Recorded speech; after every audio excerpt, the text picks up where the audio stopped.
तो दोस्तों Indian air force के तरफ से अपने गिरते हुए स्ट्रेंथ को रोकने के लिए और एक बड़ा प्रयास चलाया जा रहा है। ये प्रयास है मिराज 2000। हाल ही के कुछ रिपोर्टों में बताया जा रहा है कि इंडियन एयरफोर्स के द्वारा अपने 4th जनरेशन के फ्लीट को मजबूत बनाए रखने के लिए डैसॉल्ट एविएशन से करीबन 24 सेकेंड हैंड मिराज 2000 एयरक्राफ्ट को $27 मिलियन के लागत से खरीदा जा सकता है। ऐसे में सबसे बड़ा सवाल आप लोगों के मन में ये उठ सकता है कि इंडियन एयरफोर्स के पास तो ऑलरेडी मिराज 2000 जैसे एयरक्राफ्ट है और इंडियन एयरफोर्स इसे आने वाले एक दशक में शायद रिटायर्ड भी कर दे। तो फिलहाल ऐसे सिचुएशन में इंडियन एयरफोर्स द्वारा क्यों फिर से मिराज 2000 एयरक्राफ्ट को खरीदा जा रहा है। और दोस्तों आज के इस वीडियो में आप लोगों को बताऊंगा कि ऐसा क्या क्या कारण हो सकता है जिसके वजह से इंडियन एयरफोर्स फिर से सेकेंड हैंड मिराज 2000 को खरीद रहा है। तो डिटेल में इस विषय के बारे में जानने के लिए वीडियो के आखिर तक बने रहिए और चैनल को सब्सक्राइब और वीडियो को लाइक जरूर कीजिए। तो दोस्तों हाल ही के कुछ रिपोर्टों में जानकारी दिया गया है कि इंडियन एयरफोर्स द्वारा डैसॉल्ट एविएशन से करीबन 24 सेकेंड हैंड मिराज 2000 एयरक्राफ्टों को खरीदा जा रहा है। रिपोर्ट में यह भी बताया जा रहा है कि इन 24 एयरक्राफ्टों में से कम 8 एयरक्राफ्ट ऐसे कंडीशन में है जिसे इंडियन एयरफोर्स आने वाले कुछ सालों तक और फ्लाई कर सकेगा। मतलब ये एयरक्राफ्ट फ्लाई हुए कंडीशन में है। दूसरी तरफ यह भी बताया जा रहा है कि इंडियन एयरफोर्स द्वारा असल में इन मिराज 2000 एयरक्राफ्टों को सेकेंड हैंड में खरीदने का असल कारण है इंडियन एयरफोर्स की एग्जिस्टिंग मिराज 2000 फ्लीट को आने वाले कुछ सालों तक और फ्लाई लायक बनाए रखना। इन 24 एयरक्राफ्टों से इंडियन एयरफोर्स आवश्यकता के स्पेयर पार्ट्स और इक्विपमेंटों को हासिल करेगा जो एग्जिस्टिंग फ्लीट के एयरक्राफ्टों को मेंटेन करने में काफी अधिक मददगार होगा। दोस्तों ये जो डील हो रहा है ये असल में इंडियन एयरफोर्स और डैसॉल्ट एविएशन के बीच में होगा जिसका लागत करीबन $27 मिलियन,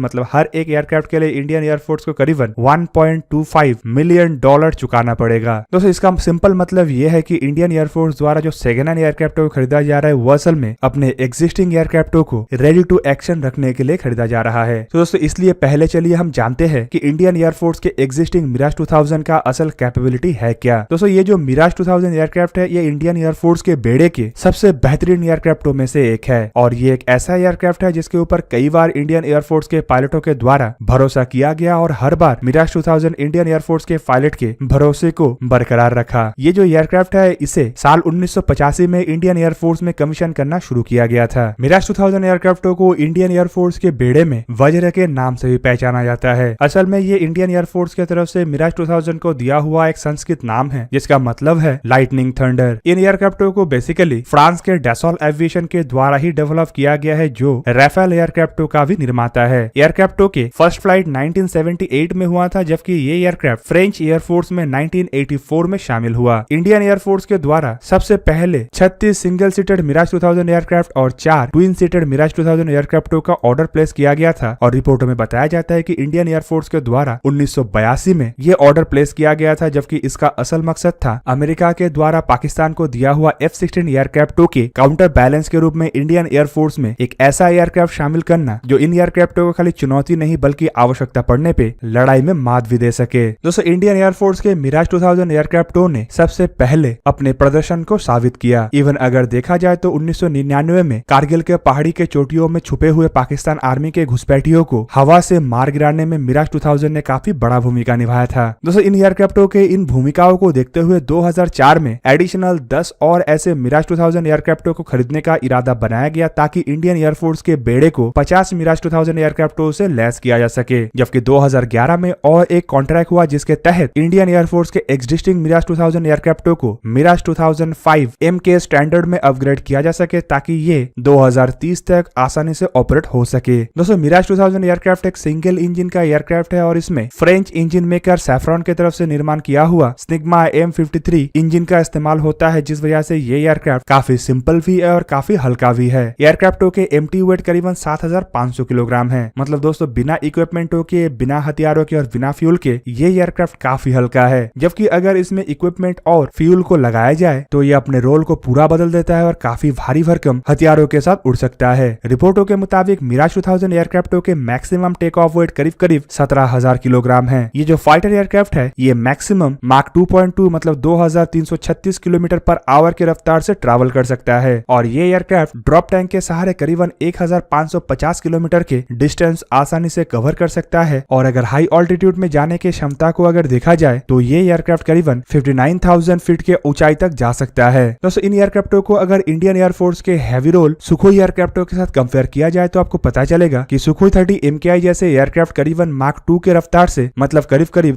2120 किलोमीटर पर आवर के रफ्तार से ट्रैवल कर सकता है। जबकि सुखोई 30 MKI एयरक्राफ्ट 2 इंजन वाला एक हैवीवेट एयरक्राफ्ट है, पर फिर भी अगर क्विक एक्शन रोल को देखा जाए तो मिराज 2000 सुखोई 30 MKI से इस रोल में बेहतरीन सूटेबल होता है। और दोस्तों इसी वजह से ही शायद इंडियन एयरफोर्स के द्वारा मिराज 2000 जैसे एयरक्राफ्टों को ही क्विक एक्शन रोल के लिए इस्तेमाल किया जाता है। दोस्तों ये एयरक्राफ्ट हो सकता है 1985 के दशक का एयरक्राफ्ट है और 2030 में शायद इन एयरक्राफ्टों को रिप्लेस भी कर दिया जाए। पर अगर इसके आधुनिकीकरण को देखा जाए तो इसमें कई ऐसे इक्विपमेंट है जो आधुनिक एयरक्राफ्टों के बराबर का है। रिपोर्टों के मुताबिक मिराज 2000 एयरक्राफ्टों में फ्लाई बाय वायर जैसे flight control system, Sexton VE-130 UHD display भी है, जो कि एयरक्राफ्टों के flight control, navigation, target engagement और वेपन फायरिंग जैसे फंक्शनों को आसानी से डिस्प्ले कर सकता है। और दोस्तों अगर इन एयरक्राफ्टों के हथियारों को ही देखा जाए तो शायद ही कोई ऐसा आधुनिक जमाने का हथियार होगा जो ये एयरक्राफ्ट कैरी ना कर सकता हो। Mirage 2000 aircraft laser guided bomb से लेके एयर टू एयर मिसाइल और एयर टू सरफेस मिसाइल हर तरीके के हथियारों को कैरी कर सकता है। दूसरी तरफ इसमें Thomson CSF RDY radar drop multi target radar को भी कैरी कर सकता है। और दोस्तों इस वजह से मिराज 2000 एयरक्राफ्टों को खाली इंडियन एयरफोर्स के द्वारा पसंद नहीं किया जाता है, बल्कि इसके अलावा कई सारे दुनिया के अत्याधुनिक एयरफोर्स भी इन एयरक्राफ्टों का इस्तेमाल कर रहा है, जिनमें फ्रांस से लेके इजिप्ट, यूनाइटेड अरब अमीरात, पेरू, ताइवान, ग्रीस और ब्राजील जैसे देश तक शामिल है। इवन दोस्तों मिराज 2000 एयरक्राफ्टों के ऐसे खासियत को देखते हुए ही हाल ही में इंडियन एयरफोर्स के द्वारा अपने मिशनों के लिए मिराज 2000 एयरक्राफ्टों को ही प्रमुखता दिया गया। आप लोग शायद बालाकोट एयर स्ट्राइक को अब तक भूले नहीं होंगे, जो इंडियन एयरफोर्स के द्वारा पाकिस्तान के आतंकी हमले के विरुद्ध दिया गया एक बहुत बड़ा जवाब था। और इस बार इंडिया के द्वारा आतंकी हमले का जवाब जमीनी सेना से नहीं बल्कि आसमान से आग का वर्षा करते हुए दिया गया था। दोस्तों 26 फरवरी 2019 के दिन इंडियन एयरफोर्स के करीबन 20 fully armed Mirage 2000 aircraft Pakistan के एयर स्पेस के अंदर एंटर हुआ था और करीबन 1000 किलोग्राम के लेजर गाइडेड बॉम्ब के द्वारा लाइन ऑफ एक्चुअल कंट्रोल से काफी अंदर पाकिस्तानी क्षेत्र के अंदर बना हुआ आतंकी ठिकानों को ध्वस्त किया गया था। दोस्तों ये कारगिल के लड़ाई के बाद इंडियन एयरफोर्स के द्वारा किया गया सबसे बड़ा हमला था, जबकि 71 के लड़ाई के बाद किसी अन्य देश के एयर स्पेस के अंदर घुस के अंजाम दिया गया पहला ऐसा ऑपरेशन था, जो कि पाकिस्तान की तरफ से पुलवामा में किया गया हमले का भारत की तरफ से लिया गया बदला था। दोस्तों इवन अगर मिराज 2000 एयरक्राफ्टों को देखा जाए तो ये एयरक्राफ्ट कई मामलों में पाकिस्तानी F-16 के तुलना में काफी गुना आगे है। दोस्तों पाकिस्तानी मीडिया के द्वारा आए दिन मिराज 2000 एयरक्राफ्टों को पाकिस्तान के F-16 के साथ कंपेयर किया जाता है और ये दर्शाने का प्रयास किया जाता है कि पाकिस्तान के F-16 उससे बेहतर है, जबकि भारत द्वारा पाकिस्तान के F-16 को ही हासिल करने के बाद मिराज 2000 एयरक्राफ्टों को हासिल किया गया था, जो बेसिकली F-16 को काउंटर करने का भारत का एक तरीका था। दोस्तों एयरक्राफ्टों के अगर रफ्तार को ही कंपेयर किया जाए तो मिराज 2000 का मैक्सिमम रफ्तार करीबन 2336 किलोमीटर पर आवर मतलब मार्क 2.2 है, वो भी हाई ऑल्टीट्यूड में। और पाकिस्तानी एयरफोर्स के F-16 एयरक्राफ्टों के हाई ऑल्टीट्यूड के अधिकतम रफ्तार मार्क 2 है, मतलब ये एयरक्राफ्ट करीबन 2121 किलोमीटर पर आवर के रफ्तार से ट्रैवल कर सकता है। मतलब रफ्तार के मामले में मिराज 2000 पाकिस्तानी F-16 से आगे है। जबकि अगर कॉम्बैट रेंज को देखा जाए तो मिराज 2000 एयरक्राफ्टों के कॉम्बैट रेंज करीबन 1550 किलोमीटर है, मतलब ये हथियारों के लोड के साथ 1550 किलोमीटर तक जाके ऑपरेशन को अंजाम देके फिर रिटर्न आ सकता है। जबकि पाकिस्तानी एयरफोर्स के जो F-16 एयरक्राफ्ट है उसके कॉम्बैट रेंज इससे काफी गुना कम और सिर्फ 546 किलोमीटर है, वो भी सिर्फ 454 किलोग्राम के बॉम्ब के लोड के साथ। एयरक्राफ्टों के हाई ऑल्टीट्यूड में जाने की अगर क्षमताओं को देखा जाए तो इस मामले में दोनों एयरक्राफ्ट ही लगभग 60,000 फीट के ऑल्टीट्यूड तक जा सकता है, पर पाकिस्तानी एयरफोर्स के द्वारा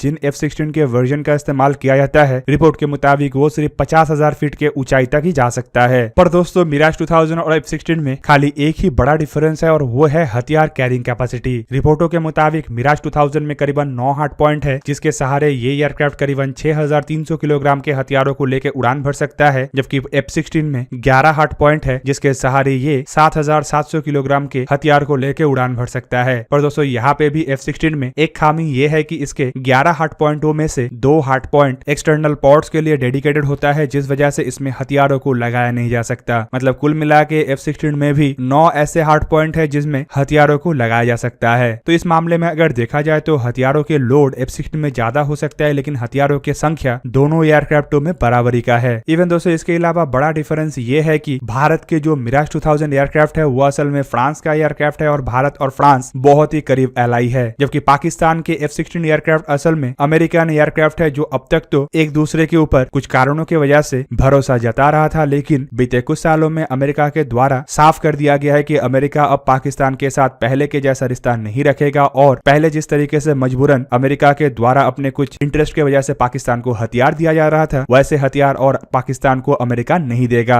और ऐसे में सबसे बड़ा डिफरेंस यह है कि पाकिस्तान के F-16 एयरक्राफ्टों के कुछ बड़े इशू को पाकिस्तान सॉल्व नहीं कर सकता, क्योंकि उसे लॉकहीड मार्टिन की तरफ से उस तरीके से समर्थन नहीं दिया जाएगा। जबकि दूसरी तरफ भारत के मिराज 2000 में अगर कभी कोई बड़ा इशू आता है तो भारत को ऐसे किसी तरीके का कोई भी मुश्किल का सामना नहीं करना पड़ेगा। तो दोस्तों ये था आज का वीडियो। अगर आपको वीडियो अच्छा लगा तो उसे लाइक कीजिए और मेरे चैनल को सब्सक्राइब कीजिए और साथ में बना हुआ बेल आइकन को भी प्रेस कर दीजिए ताकि आप मेरा वीडियो देख पाए सबसे पहले। जय हिंद।